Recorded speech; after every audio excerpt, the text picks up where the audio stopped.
This podcast is a member of the Voices of Wrestling Podcasting Network. Visit voicesofwrestling.com to hear the rest of our great podcasts, as well as show reviews, columns, opinions, and updates across the world of wrestling.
Welcome back, everybody, to Wrestling Omakase. It is episode number 109, and this week I am very pleased to be joined by returning guest, Mr. Brian Quinlan. Hello. Hi. I almost said returning quest. I guess that would make sense for the first show we're going to talk about. How you been, buddy? That's Quest is on your mind because of Royal Quest. Yeah. Okay. Is this? Are we gonna try to make people think that we're recording this after? All double. No, I don't give a shit. We're recording after we just. You're not gonna try to fool them. Okay. No. Yeah, this is the middle of the day. All in hasn't happened, or all out, or whatever the fuck hasn't happened yet. So we're recording after Royal Quest, and then we'll end it there. And through the magic of audio, they'll then hear the all out review. But yes, we're live from the Bronx. You're in the room with me. Mm-hmm. So we just finished watching Royal Quest a little while ago. Mm-hmm. You didn't answer the question how you've been doing. Okay. We were two of the only people... Not looking forward to the fall. What are you talking about? Why not? It's going to be too much shit to watch. We're two of the only people on the planet that got tickets to the Anime NYC Lantis Matsuri. Do the listeners care? Or? I just think it's funny. Like, we're two... Because that thing's so... It's a concert at New York City's biggest anime con. You're looking at me as you're saying that. I'm aware I have tickets for it. What are you explaining to the girl? Well, look at the microphone. That's where they are. I'm explaining to the audience. But you're looking at me like you're trying to explain to you what concert you're going to, sir, that you bought tickets for.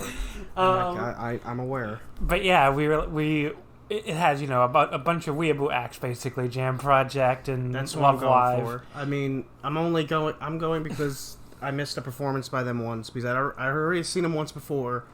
Getting back to another con. There's a wrestling song. title. Yeah, well, okay, hold on.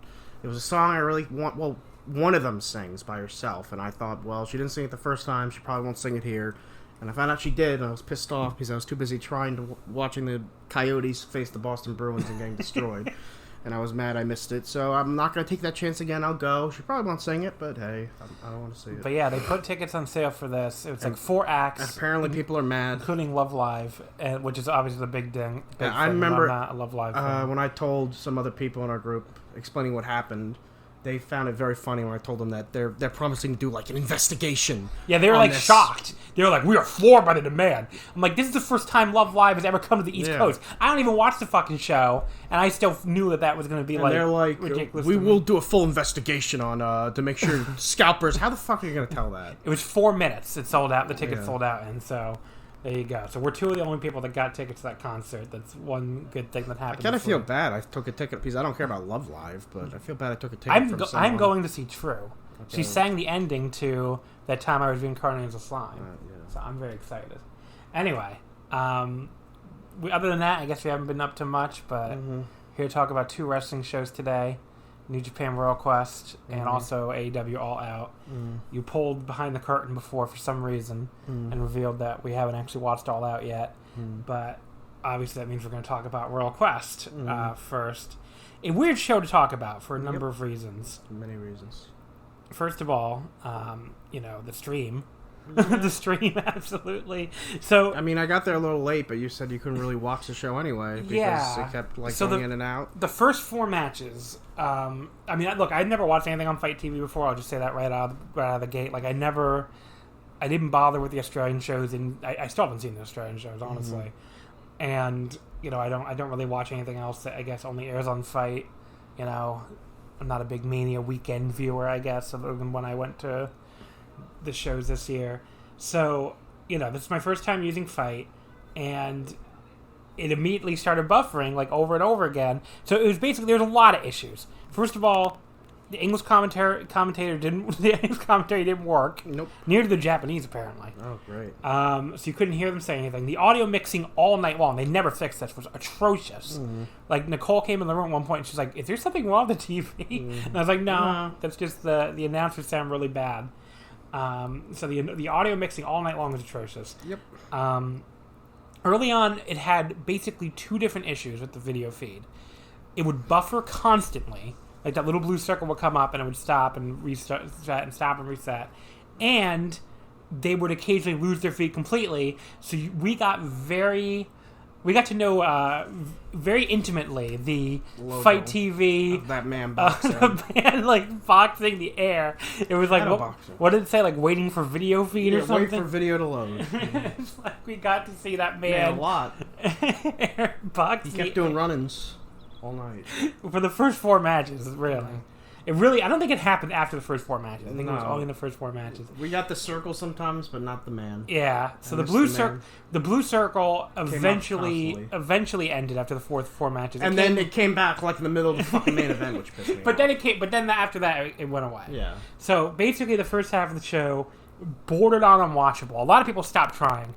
Not because the show was bad, but because and switched over to NXT. I will never switch over to NXT. That show does not exist. So I was like, I'm going to make this work. I'm watching this fucking shit. And I feel like I got paid off for my persistence by the end. Because overall, I think this was a good show. I mean, people who were there in the building, I've been reading them. I'm sure if I was there live, I would have loved it. Yeah, people who were on Twitter and on, the Super J-Cast Discord and stuff, they were saying that, like, if you're in the building, it was a great undercard. Mm-hmm. And it felt like, from what you could watch, those undercard matches were actually pretty good. Mm-hmm. Like, it's just, it was really tough to watch them, like when the blue circle's coming out a lot. The crowd was great all night. I mean, that I figured that it would be. Apparently, it was about a little over 6,000 people. And, yeah, the crowd was just fantastic all night. I mean, they were loud, pretty much loud for everything. They would go but they weren't one of these crowds that can be so loud so consistently that gets annoying, like, again, like some NXT crowds, where, like, they would go quiet for little stretches and give you, like, a little bit of, like, okay, let's just enjoy the match. Mm-hmm. So that was good. The opener and the undercard matches, like I said, we'll go a little quick through since I didn't really see them that well. Sho, Yo, and Rocky Romero defeated Red Narita, Shota Umino, and Ryusuke Taguchi. Sho pinned Narita with the Power Breaker, which is that powerbomb lung blower thing he does. Again, I couldn't really see this match because this is when the first 2 matches, especially, was when the buffering thing was at its worst, and I was trying to restart my internet and stuff to try to see if that would help. But yeah, I mean, like, all I can really say about this is it looked fine from what I could tell. Also, it looked like Narita might have gotten hurt at the finish. I haven't heard anything, but he was laying down there for a long time, and they were being very ginger, like, rolling him out of the ring. So I hope he's okay, because that would really suck to lose him right before the Young Lion Cup. Yeah, so. But I can't really tell you a lot else about this match because I didn't really see it. Yeah, or any of the... Well, we'll get to the rest. Match 2, Kota Ibushi and Juice Robinson beating Yujiro Takahashi. We missed this finish completely. Hikuleo. We barely saw any of this. Yeah, Ibushi pinned Hikuleo with the Kamigoe. You decided to reset the Wi-Fi, so we completely missed the finish. Yeah. I mean, at one point, like, Juice's... That screen came up just as they were making the hot tag to Juice. Yeah. So, like, not good timing there. Match 3, this, I guess, it worked a little better, so I was able to see a bit of this. Will Ospreay and Robbie Eagles defeated El Phantasmo and Taiji Ishimori. It says Ospreay pinned Phantasmo with the Red Wing. I guess that's what they're calling that double team move they debuted. Yeah. So, obviously, this was like the debut of Ospreay and Eagles as a tag team. They won a tag title shot. Yep. So this match was the best match. It's the only one I could really see so far. But this match was great. Will Ospreay is fucking awesome. Yeah, I went 3.25. It was pretty good. The one thing about this match, obviously, to me, is like Phantasmo just kind of like drags things down. Where I think he's fine. He's really insistent on that heel work, sort of like Jay White, but like I just don't find him as entertaining as Jay White. I think he doesn't rely on it as much. Yeah. Like he slows. I felt like if it took that away, Jay White would have like literally nothing to do in a match. Like all he has, it's like he just studied Cody and said, "I'll just do that more." And really, Jay White has some really cool suplexes and stuff. But okay. And Phantasmo, anyway. I don't know. He just doesn't do anything for me. But the parts with Ishimori and the two of them, I thought were good. I liked the matching gear that Eagles and Ospreay had. Yeah, I mean, they made a good team. So I guess they're going to get a junior tag title shot probably on the Destruction tour, is what I would guess. And then maybe they'll do Ospreay Phantasmo for the junior title, King of Pro Wrestling, unfortunately. Match number 4, Naito and Sonata defeating Jay White and Chase Owens. Sonata submitting Chase with the skull end.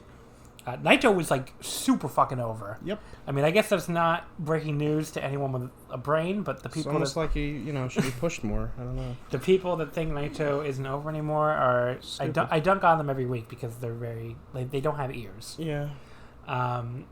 As far as like in the match, he didn't really do anything from what I could tell. But look, I mean, he's done a lot lately. He can take a match off. I don't. He did what the people wanted to see. Yeah, the people went nuts for everything he did. Like especially if you were there to see Naito, you got to see the Destino in the post match anyway. Yeah, which we'll get to. And he spit in Jay White's face. I like that. I think Naito and Jay White have really good chemistry.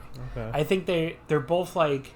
I really enjoy this feud so far because they're both complete scumbags, basically. Yeah. Like they're both slime balls, and it's like these two slime balls just trying to out slime each other. I really enjoy that whole aspect of the feud. Sonata, he looked good here. He and Chase had this weird long quasi feud based around Chase not being able to do the Paradise Lock, which they kind of worked into this, which I thought was funny. But yeah, it was again, there were still problems here, so from what I could see, it was pretty good. And at the end of this match, the stream stabilized, basically. We're just in time for the next one. The stream, at the end of this, the stream really stabilized. Yeah. But in the post-match, Naito gave Jay White the Destino. So, Jay White basically started running wild with the chair. He took out Sonata, but then Naito cut him off with an enziguri, which is great. The crowd went nuts for that.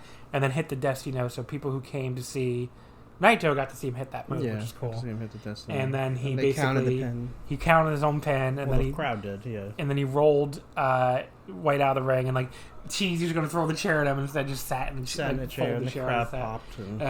So I like this feud a lot. Obviously we're going towards. They already announced this is going to be the last Destruction show of the tour. Yeah. Destruction in Kobe, which is obviously the biggest show of the tour, Kobe World Hall. So I expect that to be a really good match, and I expect Naito to lose, which, they talked a little bit about this on the Voice Wrestling flagship this week. If you're a Naito fan, and you understand what's probably going on, I don't think you're going to freak out about that because they're clearly building to something with this 2-belt thing, and they wouldn't have Jay White taunting him and Ibushi saying he wants to be double champion now too. If it wasn't, so do you think they'll do a rematch at night 1 of the Dome? Yep. And then he'll face Ibushi night 2. So I think it's my prediction. What's going to happen right now? Naito loses to Jay White, Destruction in Kobe. He has to win something to get back to the Dome at Power Struggle. Maybe like some kind of number 1 contenders match, or even like a little tournament or something. And then night 1 of Wrestle Kingdom is Jay White versus Naito and Okada versus Ibushi.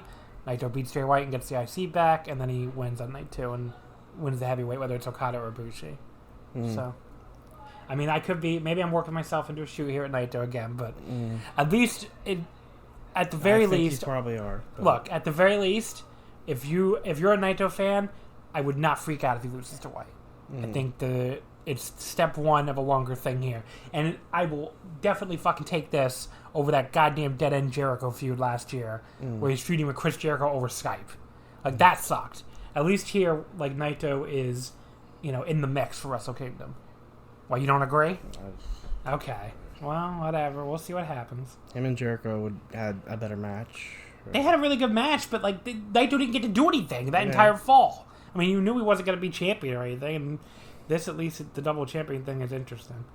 Okay, so match number 5, the IWGP Tag Team Titles, Guerrillas of Destiny against Aussie Open, who won. Torture. Won Revolution Pro Royal Quest. I think you hated this a lot more than I did, so why don't you talk about it? It was just boring, and I don't like. Well, I mean, I didn't think it was bad until I checked how much time had passed, and I thought this match had been going on like 20 minutes, and it had been going on like 7.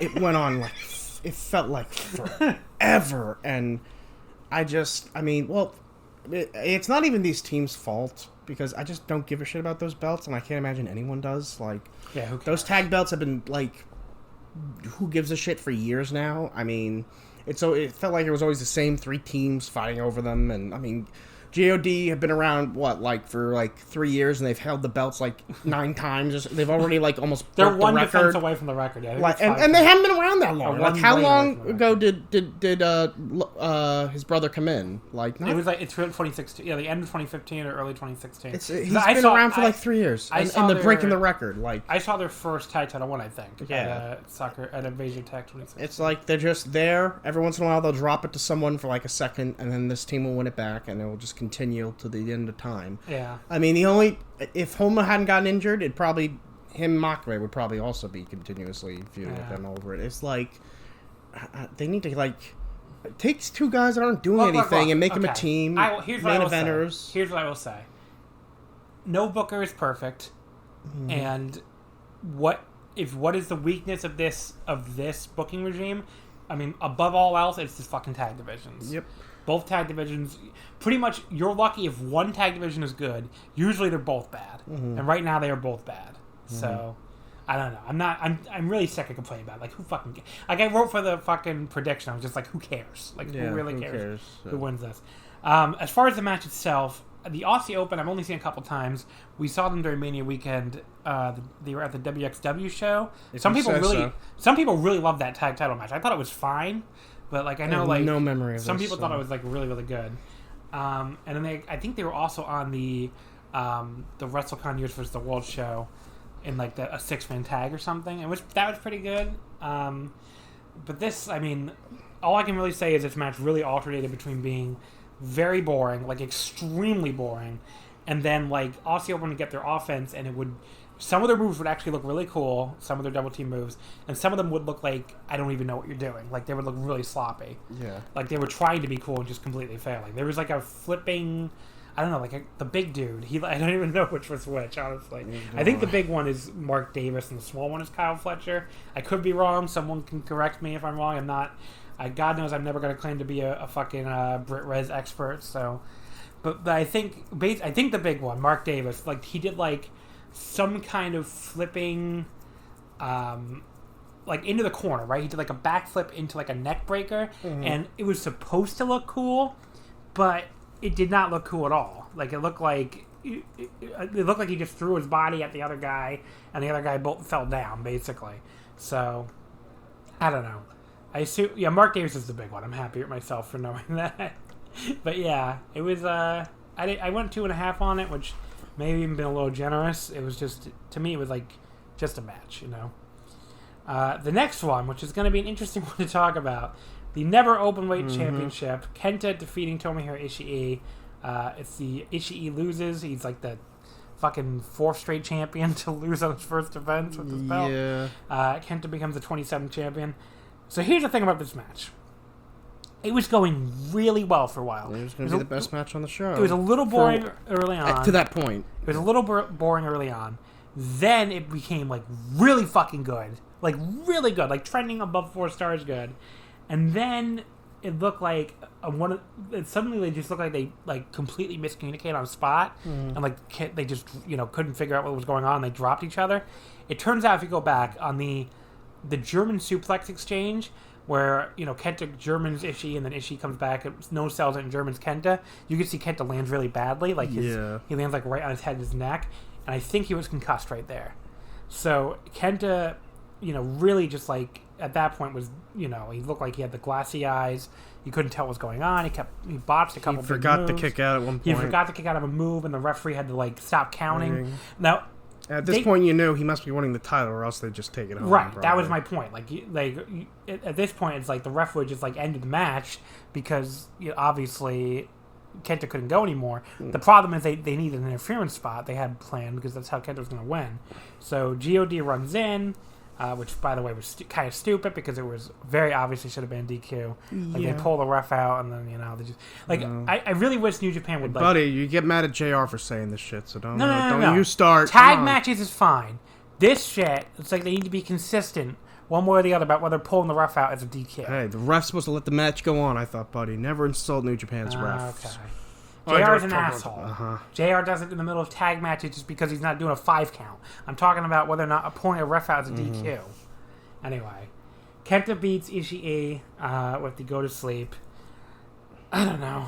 I mean, does the go to sleep better than CM Punk? I don't care what people on Twitter say. Somehow they did a good go to sleep here, even though Kenta could look like he was even like half conscious. He does. There was also one point where Kenta got like hit Ishii like a really hard slap, and I was like, "How would you even get that much behind your slap when you're out on your feet?" I haven't been able to find any info yet. I wonder if he'll have to vacate the title or what's going to happen here, or if he can keep going. So I went 3 1/4. It's not that I thought it was bad. I mean, the good parts were still really good. Yeah. But, you can't really say it was a great match. They screwed up a lot of shit because Kenta just, was, on another planet for a while. I mean, you can't blame the guy. I mean, the guy's fucking... He was physically there, but not mentally there for a while. And that shit happens. I mean... Yeah. I didn't think overall the match was embarrassing as that Goldberg-Undertaker thing. But... I mean, he actually was able to do some spots right. Some people on Twitter get mad at you because people say that match is good. What? The Goldberg Undertaker. Who? No. People on Twitter say that match is good. Who? People on Twitter. I don't know. They say that match is You're lying. Good. What do you want me to tell you? People say you it's are good. so full of shit. I'm not. You cannot. You can. No. I'm serious. No. People on Twitter like anything. What do you want me to tell you? I could say something right now, but it'd make people mad, so I'm not going to say it. Okay. I'll tell you later. Okay. Tanahashi and Zack Sabre Jr. This was awesome. So Tanahashi wins the British Heavyweight Championship with the High Fly Flow. Finally. This was really good. Yeah, I forgot my Tanahashi shirt, and I think that's why he won. But yeah, I mean, look, it was a very, very technical match. A lot of back and forth technical wrestling, like you'd expect. This is a match where it really came home to me, and I've had this thought a couple times before. I know what you're saying. Because we're going to talk about them later. AEW needs a technical wrestler. Yep. They have nobody on the fucking roster who can wrestle, and I don't mean that in a prerogative way or Kenny Omega's a bad wrestler or anything like that. I just mean they don't have mat wrestling, technical wrestling, whatever you think about Zack Sabre Jr. Because I know there's some people who don't like him. I mean, he obviously has technical wrestling skill. Yeah. And there's wrestlers out there. I know there's a rumor going around that David Starr, because he lost that Revolution Pro Main event, that maybe he'll go to AEW, and that would be perfect because that's exactly what they fucking need. Is they need somebody who can mat wrestle. Yeah. They have nobody. Who is the best mat wrestler in AEW? I don't know. I sincerely don't know. It might be Dustin Rhodes. It could be. I can't think of anybody on the entire roster who I would call a very good mat wrestler. So it clicked in my head because I was thinking about why am I more negative on these shows than a lot of other people are with AEW? Why am I not enjoying? It's because I really enjoy technical wrestling and I really enjoy mat wrestling, and there's none of it. There's none on these AEW shows. So if AEW is missing anything, that's what I think. They're missing this, basically. Yeah. A match that you can put in the semi-main event slot that can go 20 minutes and just be almost entirely on the mat, which I enjoy watching. I think a lot of people do too.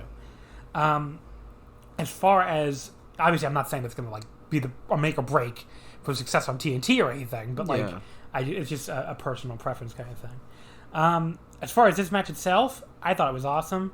It was a really back and forth match. Some of their other matches I feel have been maybe even too focused on one limb, like that match at MSG where they were really, really, really focused on the arm. Here, I mean, it was focused on the arm, but it was still a very back and forth, competitive match.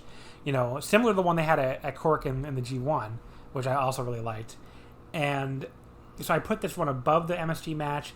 The only one of their matches I really didn't like was the IC title match at Destruction a couple years ago. So this was a lot better than that. I went 4 stars on it.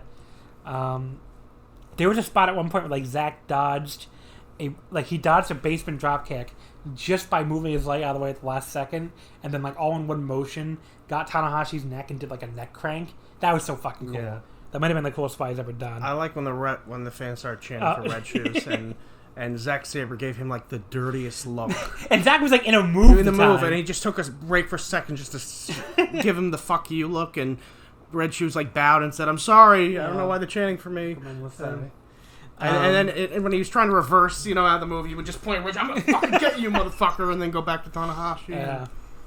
But yeah, I went 4 stars on this. I thought it was really good. At this point, this was my favorite match on the show. Oh yeah, not even close. Yeah. I mean, they've had better matches. I think probably both their G1 matches and both their New Japan Cup matches. Or actually, I don't know. I don't think I like the New Japan Cup final as much as some people. But the New Japan Cup match this year was awesome. Yeah.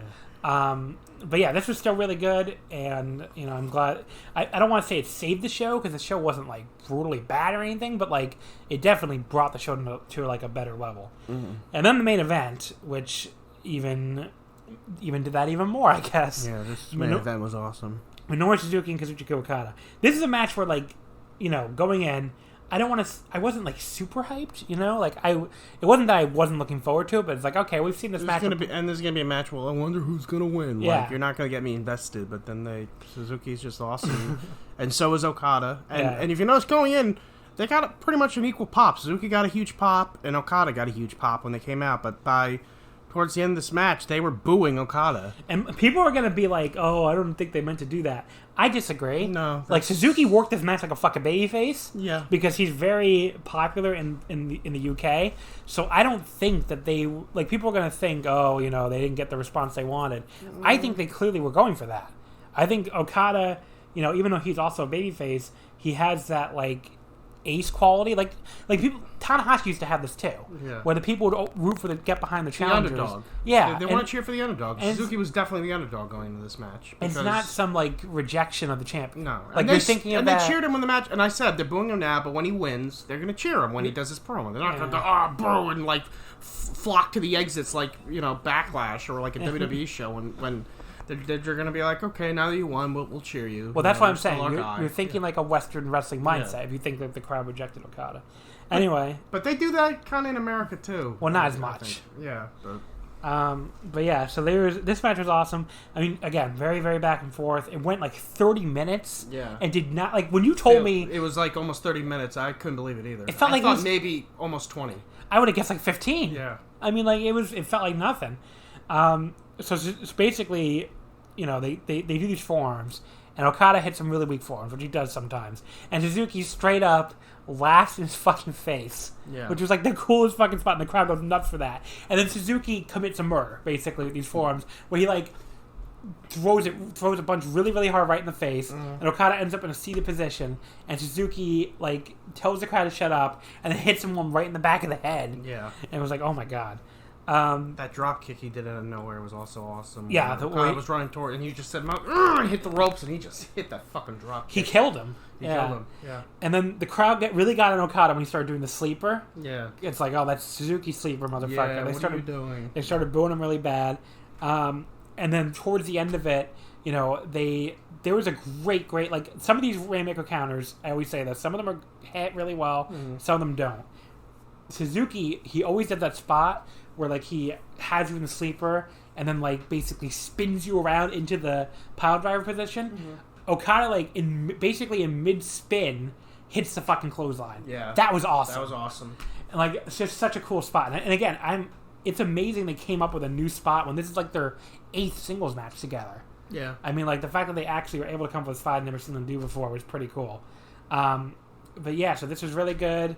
They kept teasing the God style pile driver, and it almost looked like you could buy Suzuki hitting it. You really felt maybe he'll actually pull it off. He'll actually do it. Yeah. And then Okada obviously fights him off.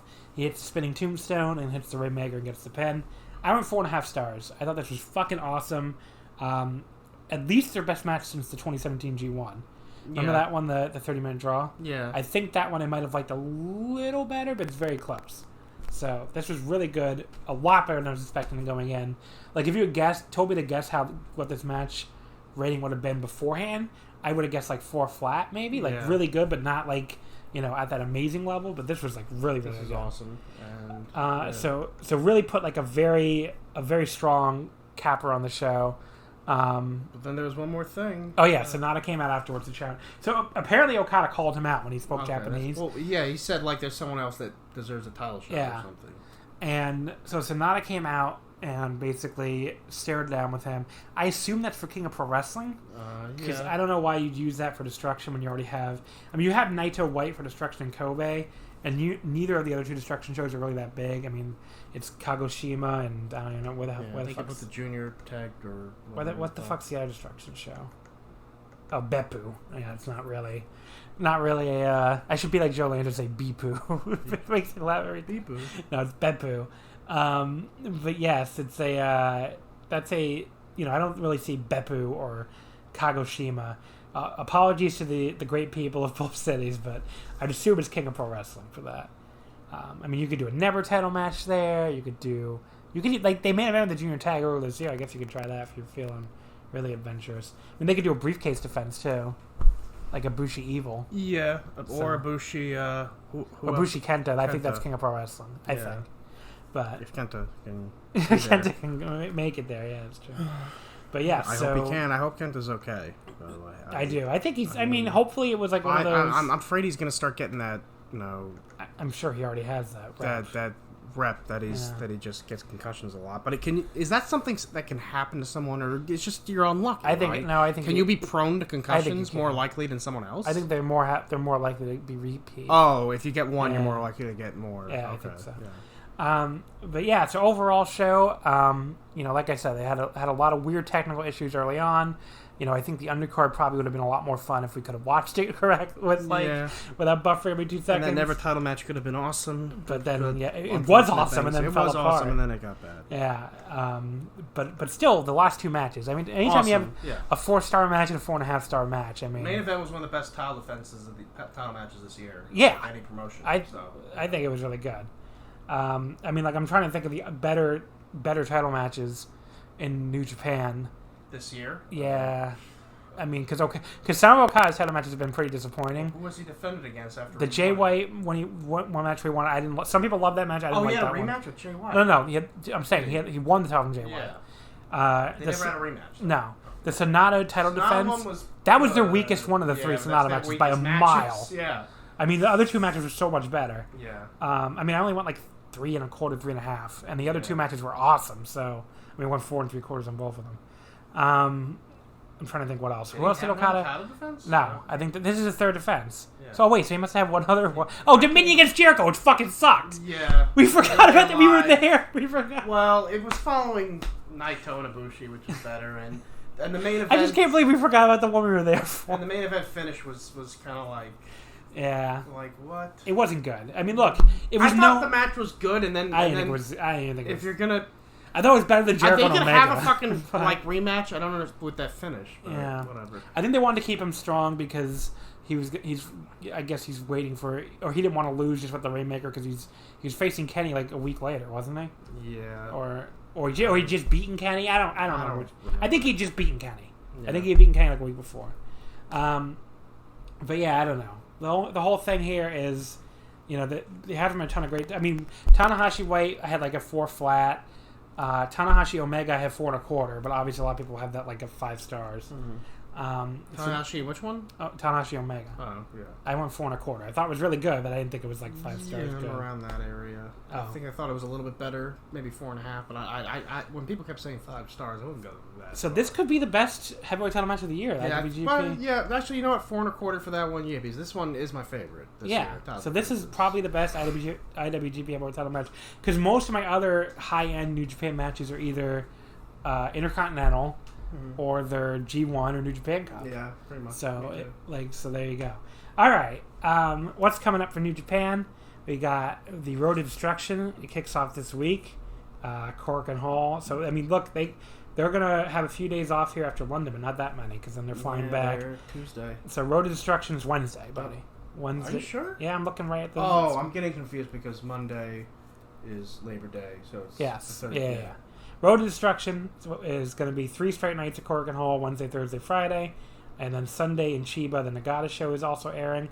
We don't have full lineups yet. I assume we're going to get them probably like tomorrow, but we do know Wednesday has the Shota Umino and Clark Connors, and Yota Tsuji against Alex Coughlin, which are both matches in the Young Lions Cup. Thursday at Korakuen has Red Narita, if he can go, which I hope he can, against Carl Fredericks, and Yuya Uemura against Michael Richards, not Kramer. Yeah. Because everybody's made that joke, but every time I see that name, I'm like, what the fuck? Wow. But he's like the Fale Dojo Young Lion. Yeah. And then Friday has Clark Connors against Carl Fredericks, the Battle of the LA Young Lions, and Alex Coughlin against Michael Richards. And then Sunday in Chiba has Shota Umino and Red Narita, which should be awesome. And Yota Tsuji and Yuya Uemura, which also should be quite great. And then we have the Nagata anniversary match already announced, which is Nagata, Tenzan, Kojima, Nakanishi, and Jushin Thunder Liger against Fale, the GOD, Yujiro Takahashi, and Jado. So there you go. That's what's coming up this week up for New Japan. And then we have Beppu and Kagoshima, which will be a couple weeks from now. And then the tour wraps up with Destruction in Kobe in about 3 weeks. And then after that, we'll be going to the Fighting Spirit Unleashed show. Yes, so an exciting month in Japan. And don't forget, too, we'll go get the Super J-Cup shows this month, too. Yeah. So they said September. I'm here like mid-September.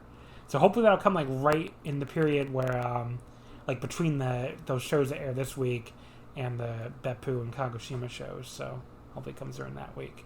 All right, folks. So we're going to cut it here for New Japan. Through the magic of radio, we'll be right back with the All Out review after we finish watching that one. So see you in a sec. All right, we just finished watching AEW All Out, the second pay-per-view, the 4th show overall of All Elite Wrestling. What do you think of the show overall, Quinlan? I know you guys in trouble last time. It was good. That's my favorite running joke. All those 1-star reviews you got me for hating on Double or Nothing. You thought it was better than Double or Nothing? Probably, I guess. I thought it was okay. So my big thing with the show All Out was it just kind of dragged, you know? I think it went way too long. But like, I wish we had skipped the pre-show. But as far as like the actual matches and stuff, like to me it was about what I expected. Maybe Omega-PAC was a little disappointing, but then the main event was a lot better. I like that match. All right, well, we'll talk about it when we get to it. But the main event was better than I expected it to be. So, overall, I guess it's about what I expected. I would say good show. Maybe, I don't think it's good as Double or Nothing, but definitely better than the last 2 shows, which I didn't really care for. Okay. It was to watch, for someone that watches all those WWE pay-per-views, to see a show where every match had a finish where somebody beat somebody else, and that was it. There was a winner and there was a loser, and they didn't overthink everything, and they didn't do all this crap. And so, I mean, a guy would just hit the other guy with his move and win. Wow. I was I kept waiting for with every match. Oh well, it's gonna turn out he had his foot under the rope, so he didn't really beat him. Blah blah blah blah blah blah. But no. They were winners and they were losers, and that's what they're doing, and I like that. So, I mean, even if the matches weren't the greatest ever, at least they're having winners and losers. In American wrestling, we don't get that. I know. American's the main thing, because you can get that plenty of places. Yeah, that's why I said American. But yeah, I mean, I don't watch WWE's shows, so I don't have that frame of reference. Where, even on, I mean, I didn't watch that NXT UK show, but you said the stupid Falls Count Anywhere had a stupid finish where a guy fell in a box or something, so he won when he didn't really do anything to win. He just got lucky. I feel like every single takeover has one of those finishes. Yeah, and that's what sometimes they just have a finish where a guy got lucky and won, and it's okay, so both of them suck, I guess. I mean, neither of them was a winner. They're trying to protect them both, and they end up both looking like dorks. This is Jericho. Page wasn't good enough, and Jericho beat him. Omega, underestimated Pac, or whatever you want to say, and Pac beat him. Apparently it's Pac. Pac. Yeah, that was a big thing on Twitter today. I saw. Whatever. The bastard. I'm just going to call him that, because I said that like 50 times. Or you call him the dumb bastard, like JR did. Like JR. And I couldn't believe you said that. All right, let's get into this. There were angles, there were run-ins, but they would happen after the match is over. That's I agree that it's much more practical. I like that better. Like, we need, especially in American wrestling, we need like a dose of this shit. And it was like a shock to my system to see an American pay-per-view where guys would just beat other guys, and that'd be like, yeah, that guy won because he's better, not because he fell in a box, or I don't know, because the ref was an idiot and missed something, or because someone else's music hit. And well, it's illegal. That distracted them. It's illegal to wrestle when someone else's music plays. Everybody knows that. Yeah. Okay, so the show opened with the buy-in, the pre-show. We began with the 21-woman casino battle royale. That blew the men's battle royale. Yeah, this was so much better than the men's battle. So much better. I mean, I still think the 5 entrant thing is kind of goofy. Especially when what are the odds? All those people got eliminated. It's just that time for the next group to come out. It's like it's very TNA. I still don't like that gimmick, and it looks like it's going to be a regular thing. It looks like we're stuck with it. But as far as the match itself, let me read the competitors. It was Nyla Rose, Britt Baker, Brandy Rhodes, Teal Piper. Britt Baker, did you know she's a dentist? I heard. Oh, okay. Eva Lees, Jazz, Big Swole, Sadie Gibbs, Awesome Kong, Shayna McKenzie, Ali. Oh God, why did this thing stop before 21? I don't know if they missed. Nicole Savoy, ODB. Jazz. Tennille Jasper, I definitely said Jazz. B. Priestley. Did I miss anybody? Penelope Ford. Mercedes Martinez. Yeah, Mercedes Martinez. I think that's everybody. Oh, Fabia Paci, Priscilla Kelly, Shalandra, I don't even know who that is. Leva Bates. Okay, I think I saw them all. So Mercedes Martinez was the big surprise, the Joker of the deck, and the crowd went nuts for her. Yeah, like she got a humongous pop. The crowd reacted before the camera went to who it was. I mean, this is a very hardcore crowd, I guess. So like, because she's never really had any major. U.S. She was in one of the Mae Young Classics, but that's... Oh, she was? I'm pretty sure she was, yeah. She was in Ring of Honor for a brief time, too, I think. She was in the Vulture Squad a few years ago. But she's never had, like, a ton of exposure. Yeah, she hasn't. But yeah, the crowd went nuts for her. Nyla Rose ended up winning, which, interesting. I mean, there were a couple interesting things here where I thought for sure Britt Baker was winning this. Because they would not... By the way, I don't think she's just that bad. It's just that they never shut up about about the fact that she's a fucking dentist. I think she's below average. Okay. They never shut the fuck up. It's like she comes down and the announcer's like, oh, the dentist is here. The dentist. Is this leading to a feud with Isaac Yankem? Is that where we're going? It's so fucking bad. Now, what wasn't bad, though, was the match, which, as we said... Like you said, it just blew the men's battle royale out of the water. That was a complete clusterfuck. This one was a lot better. This was like a totally fine battle royale. Yeah. So that's like a million times better than the men's battle royale. But yeah, so Nyla Rose gets the win, and that means she is wrestling for the AEW Women's World Title on October 2nd, the first episode on TNT. Then the other pre-show match was Private Party against Angelico and Jack Evans. This was not as good. Private Party won the match with a combination diamond cutter on Angelico off the top rope. I mean, look, this match, and I feel like a lot of these types of matches on these AEW shows, it's basically like every U.S. Indies match I've ever seen, where it's like there's some very cool spots. Yeah. There's also some spots that make no sense. That make no sense, or they do a million things where it just ends with a kick to the face, and it's like, why can't you just kick him in the face? Why'd you have to flip around and do cartwheels and stand on one hand just to kick him in the face? When you could just kick him in the face. Or you don't need to do all that shit. Or the spot doesn't land at all. Yeah. Like, we talked about that with Aussie Aussie fuck Open it up. Yeah. In the first half, where, like, it just looked awkward sometimes. But, yeah, and there's just absolutely no flow in the match at all. No. Like, it feels like nothing's... I don't know how to... Like, flow is a hard thing to, like, quantify, but it's like... In a good match, especially, like, a really good match... it just feels like you're going from moment to moment naturally. And these types of matches, it just feels like, okay, here's a thing. Okay, now nothing. Now here's a spot.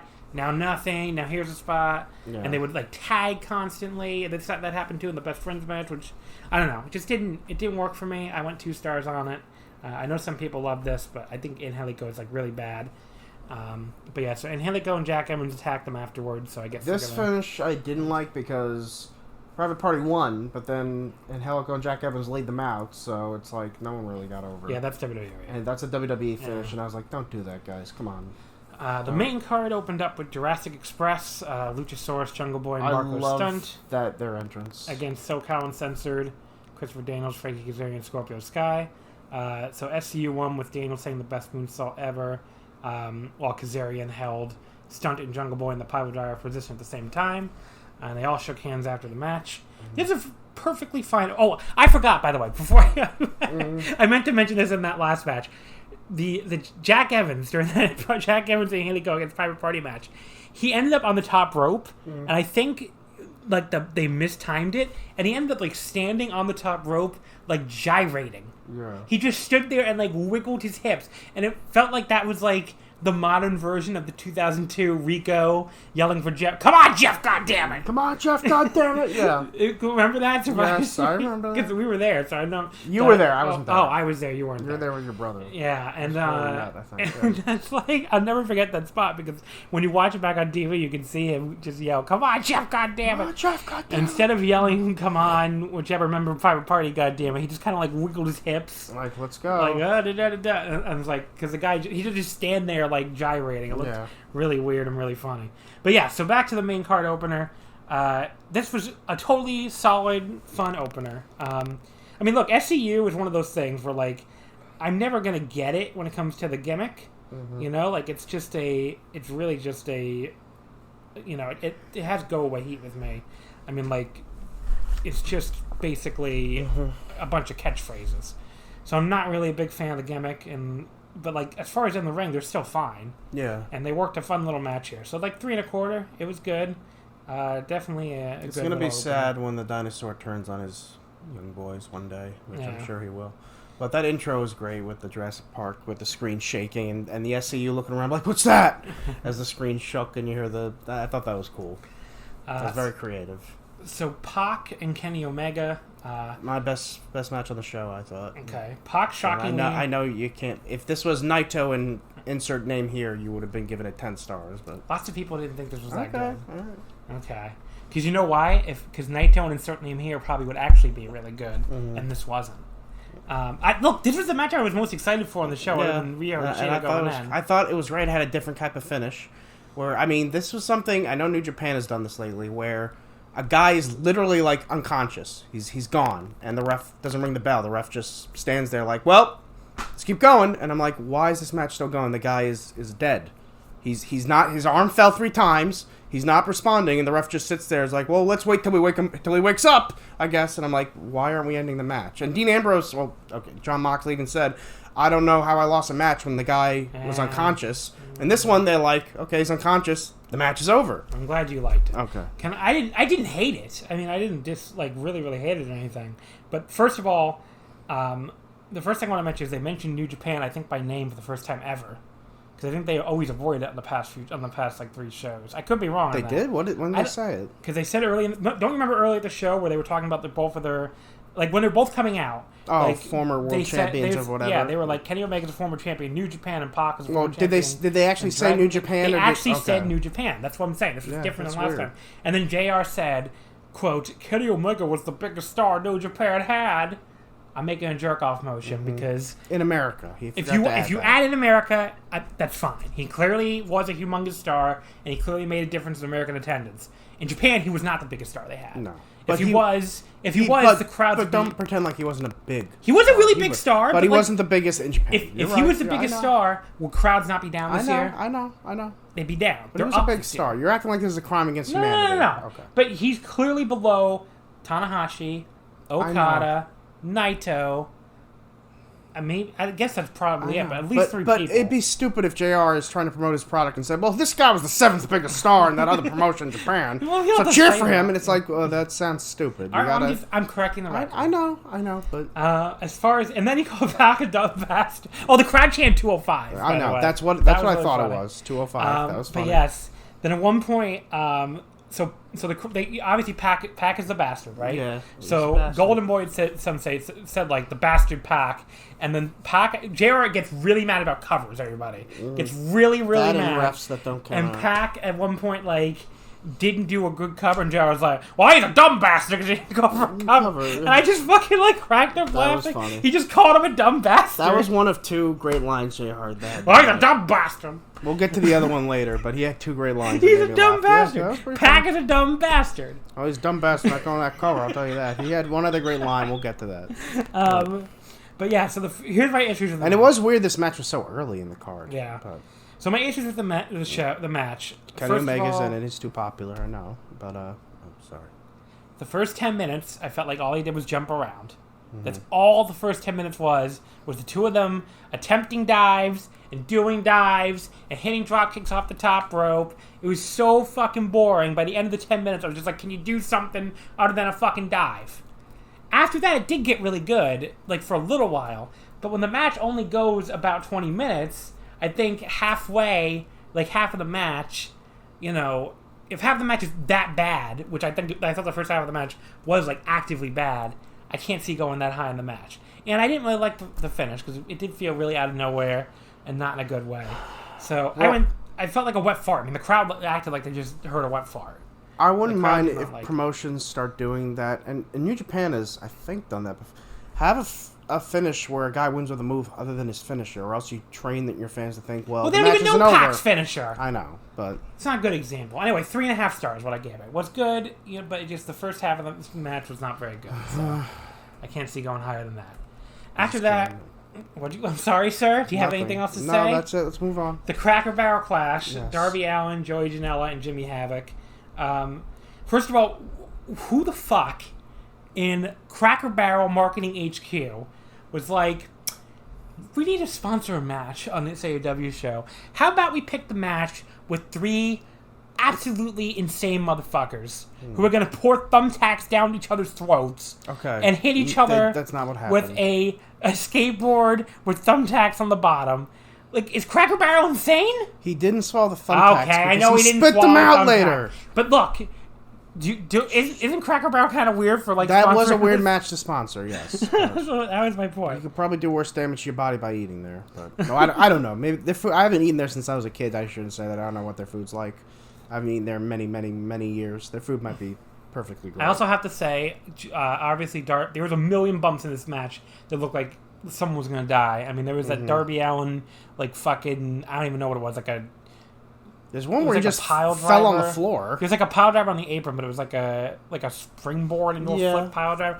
That looked like it was going to kill him. And again, I'm going to bring this up every time because it fucking pisses me off.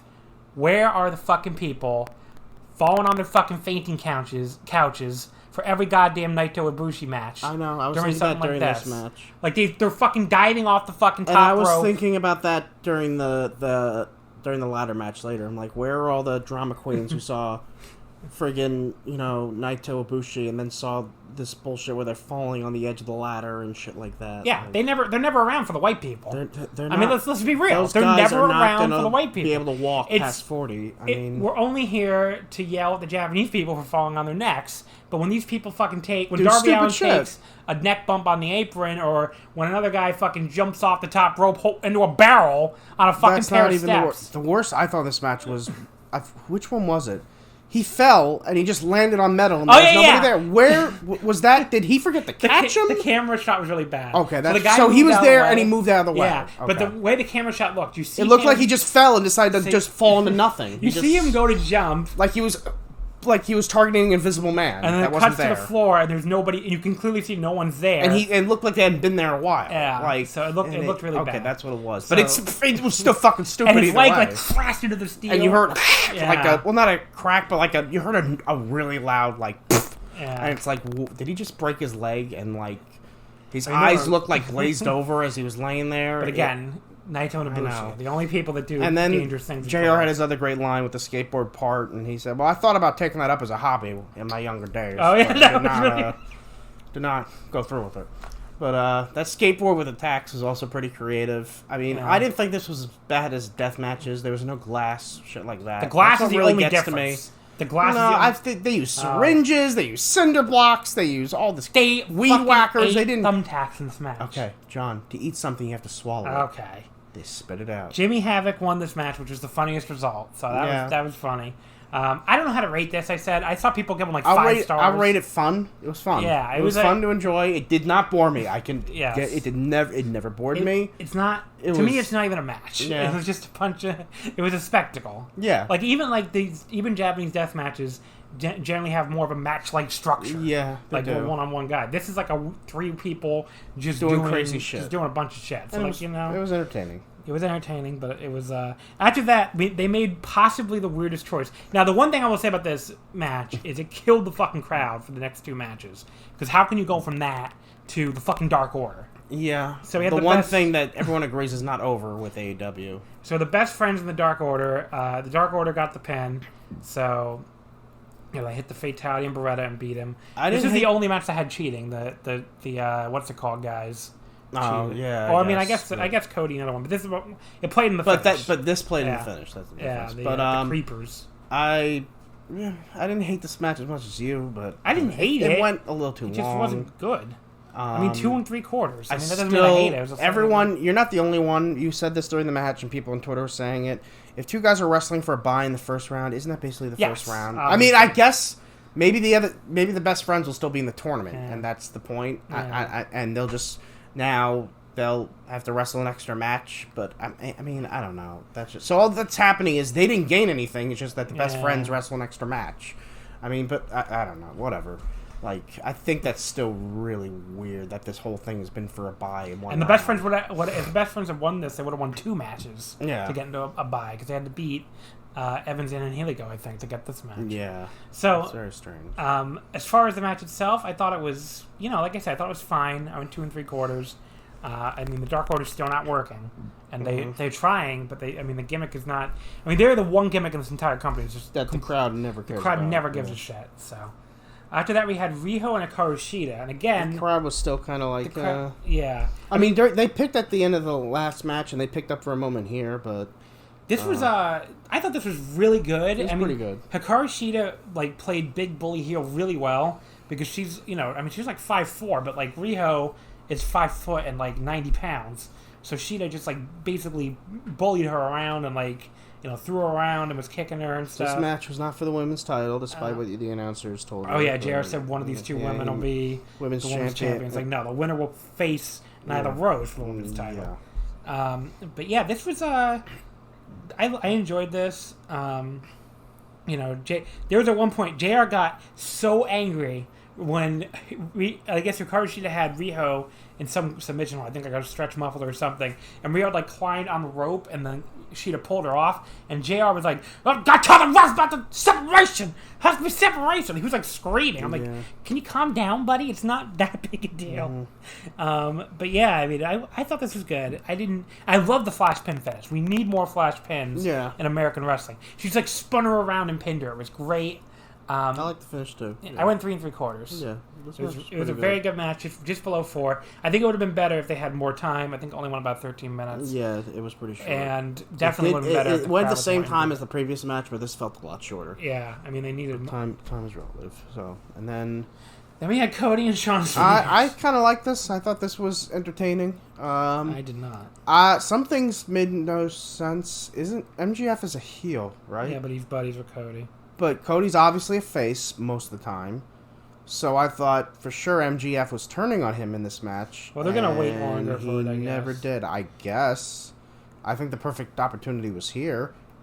But, I mean, this was all spot to build up to Arn Anderson coming out, basically. I felt like the crowd popped That was the only thing in the match. The crowd exploded for that. Okay, so let me go through the match a little bit. So, Cody versus Sean Spears. I mean, the best part of the match by far, other than the Arn Anderson thing, was the pre-match, when they brawled all over the ringside. That was really good. Mm-hmm. But then once they got back into the ring, I thought the match just fell apart, and it was just so fucking boring. Okay. I mean, Sean Spears, when the bell rang, he was still the 10 guy. Yeah. And his control section was just so fucking boring. When Cody made his comeback, it was a little better. It was kind of funny he did an Oz cutter, but... then they did a long countdown tease. It felt like it went on forever. And I was falling the fuck asleep. Cody came out just to Star Trek. Yes. Cody's dog did not want to be there. And then Arn Anderson runs out and does the spine buster. That was fucking awesome. Tully Blanchard was great too. Yeah. I thought in this match. And then Cody just beat him clean. He had a chance to hit him with the chair. Like Spears was like, "Do it and be as bad as me." But Cody instead hit him with the disaster kick into the chair, and then hit the fucking. Oh god, the crossroads. I couldn't think of that for a second. I thought it didn't go too long. Got the pin. I didn't like it. I went 2 1/4. I just thought MJF looked kind of like a dork out there. Well, not MJF. Sean Spears looked like the biggest dork of all time. Yeah. He starts this entire fucking feud and loses clean. Yeah. I mean, basically it was like, Sean Spears, I guess, was a good hand, like Cody said. Just a good hand, player coach. I mean, I don't see how you do that fucking feud idea and not have Sean Spears at least win the first match. Well, I guess this feud is probably over, maybe. I don't know. And now he's going to go into a match with Jon Moxley, and what, he's going to lose to him too? Because remember, they're facing each other like the second or third week of TV. Oh, yeah, that's true. So that's why I'm like, I was surprised. That's why I was really shocked he lost his match, because now he feels dead in the water to me. And then after the match, they did like the long celebration with Cody and MJF where, you're kind of waiting for MJF to turn on him. But I think that was the one good thing they did here, where you're going to wait a while for that turn. Like, it's going to come. But they're going to make you wait until, like, November on TV, probably. And I think it'll mean a lot more by then when they do it. So, but yeah, so then we had the Young Bucks and the Lucha Brothers, the AA World Tag Team Title ladder match. This match... I have to say this, first of all. The theme song saying Superkick Fiesta instead of Superkick Party, that was very funny in, like, a very subtle way. And if it was WWE, the announcers would have screamed, like, Superkick Fiesta! Ha ha ha! And they would have made it like a big... mentioned it 50 times, 50 times. Done the big fake laugh and everything, and it would have been very unfunny. And they also had, like, I guess, like, pesos instead of dollars or something. Oh, okay. Which was actually kind of cute, too. The match itself... Let me say something. Sure.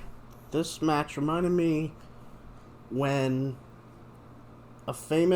someone, an author, or maybe a better thing would be a movie director, gets so famous and so popular that no one is there to tell him, buddy, take a step back, like, take it easy, like, and he just goes way too far, like, I'm trying to think of an example, like, and makes a giant movie that's like 5 hours long when there's shit you could cut out, but he's like, so, like, no, everything, because this match, there was too much in one match, like, when that part happened where they took off Pentagon's mask, I was like, okay, that's a great finish. He takes off his mask, he falls, and then they went on for like 10 more minutes or some shit. And I'm like, there was at one point they did that, what's it called thing, like that insane fucking Canadian destroyer off the ladder through the table, which was one of the craziest spots I've ever seen, and they just kept going for like 15 minutes after that. And one buck fell.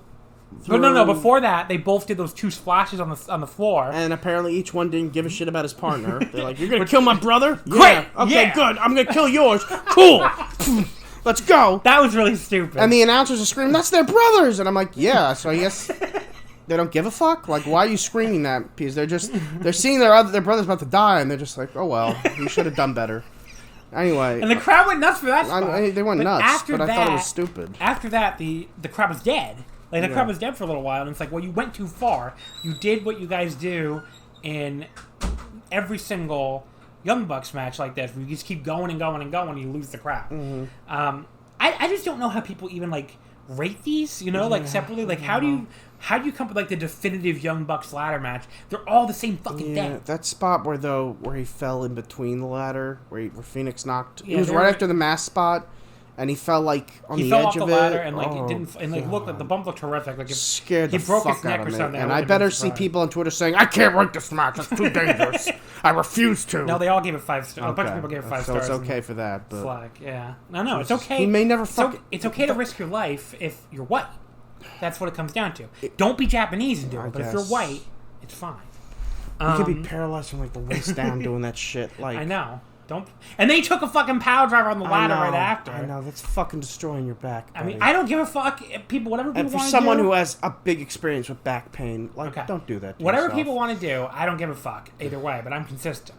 These people who go nuts on Naito and Ibushi and don't care about this are very inconsistent. Yep. But yes, this gets my standard smile and move on with my life Young Bucks rating. It could have gone longer. They actually surprised me because I thought this match would go like 45 minutes. I think it went like 25. Yeah. They did hold back a little, but they had another match to get to. So. And then LAX ran out and attacked. After the match, we had a winner. But although it was dumb that LAX laid out both teams, and I turned away for a second, I turned around, LAX had left, and Pentagon and Phoenix were celebrating again. And I'm like, oh, they got better.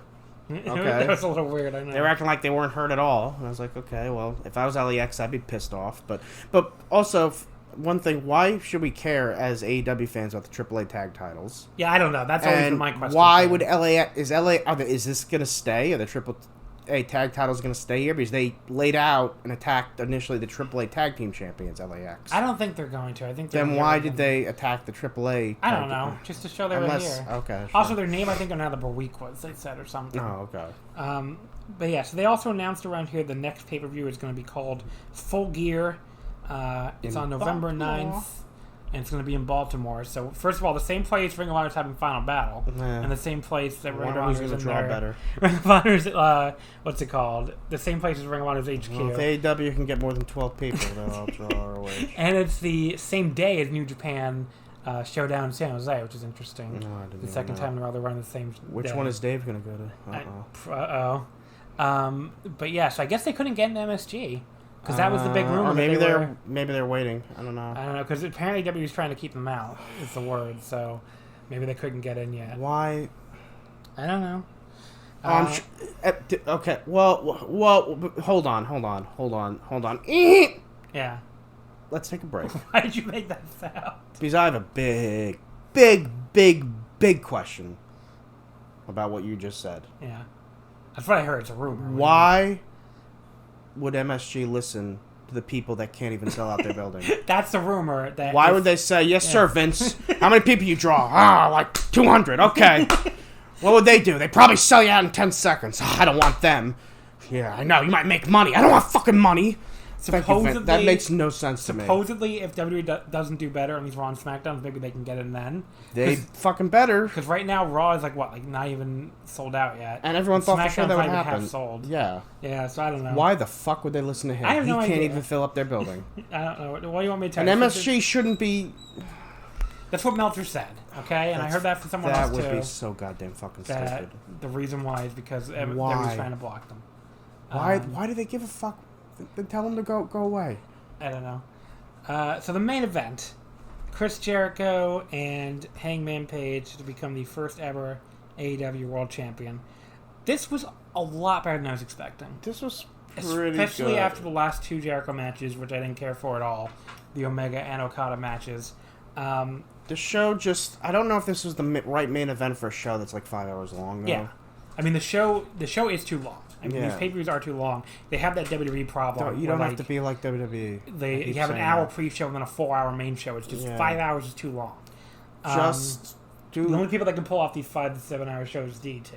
I think New Japan kind of can too. Yeah, they've even moved away. They've even moved away from it now. But yeah, the crowd, I don't think the match was ever bad. Mm-hmm. Early on, I was into it, but the crowd was totally out of gas. They did pick up towards the end though, so that's good. And the issue with me watching the match is because I'm so conditioned to WWE. I kept waiting for bullshit. I kept waiting for something like some dork, someone to run in, your brain is broken. Someone dressed up as one of them to distract them, or music to play, or Brock Lesnar to come out. Your brain is broken. My brain is not broken because the ref to fall down, or ref bump, or some bullshit. Do you know what you could do? What? You could stop watching WWE. I know. I was too conditioned waiting for some crap, so I better not get too invested. Something's going to happen. No. Jericho won. So, although it was weird, the story of the match was mostly the face kicking the ass of the heel.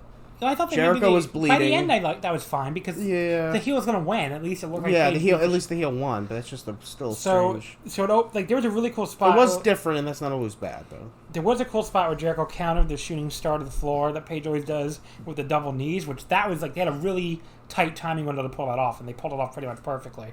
So that was good. Jericho, I thought, looked in better shape, too. JR pointed this out early on. It was one of his better calls, because I agree with him. Like, he didn't look all pudgy. Mm-hmm. So maybe he laid off the vodka for the past months, I guess. Maybe. I don't know. But yeah, there was another really cool counter spot where, like, Paige went to do the buckshot lariat, and Jericho turned it into a code breaker. And then towards the end, Paige hit the rite of passage and, went for the 2 count, or went for the pin, only got a 2 count. So, and then after that, Jericho did finally hit the Judas effect, which the crowd popped really loud. So he got it over. Yes. Some people he got that move over. Got the crowd move over. Popped. The crowd went nuts for the Judas effect. Yeah, and he won with his move. I mean, look, this AEW crowd, it's a hardcore crowd. I guess you only need to show it to them once to get it over. Like, they had no idea what the fuck was going on when he hit it against Omega. Yeah. But they went crazy when he hit it here. So, hopefully, if all the crowds are going to react like this, then the Judas effect looks cool. So, yeah. I mean, when they do it like that, it looked really kind of stupid, and it shows the value of a crowd reaction, because it looked stupid when he hit it on Omega, when it's like kind of stumbled over and hit him with it, and the crowd didn't react at all. It was the pin. Here, I think he did get better, like a better little like explosive jump into it, So I think it looked better to begin with, but like also the crowd went crazy, so that always helps. Yeah. But yeah, and he got the pin. So like we mentioned, Jericho was busted open. That was. They didn't stop the match to patch him up though. That was like a callback, I guess, to Fight for the Fallen, because Paige. Remember Paige? Oh yeah, they did. So and the announcers mentioned that. So yeah. Paige got revenge for that, which was cool, but. I think it was the right decision between the two of them for sure, because Jericho, like Paige did not feel hot entering this match at all, and he probably looks. If anything, this match will probably help him. So yeah, I would agree. I went 4 stars flat on it. I thought it was really good. Jericho's best match since the Naito match at Wrestle Kingdom. But yeah, I thought this was a very good way to cap the show. Overall, I would put this right around Double or Nothing. It was not a bad show by any means. It didn't have I like Dustin Cody better than anything on this show. Yeah, that one match was better, but overall as a show, I thought this was better. This was probably better than Double or Nothing overall. Yeah, I mean it was close, but I think this was probably better. Definitely way better than the other 2 shows, because I didn't like Fyter Fest or Fight for the Fallen. I think I liked. You liked Fighter. You liked Fyter Fest. Fyter Fest. Fight for the Fallen. I just felt like that show sucked. That show was bad. If you made it shorter, it would have been fine. But for a show that was what it was, it shouldn't have been so long. Yeah, that show was bad. And that seemed to be the consensus. Like some of those matches went on. Well, Heyman and Page might have been a little more over if he had just won that match in like 5 minutes instead of taking 20 minutes to fight. I think this will help him. I think losing, even though he got his ass kicked here. Guys can sometimes get more over by losing. Yeah. So that. Did they put any? You're looking through these New Japan things. No, they are not up yet. Okay. So I guess we'll wrap it up here then. Yeah.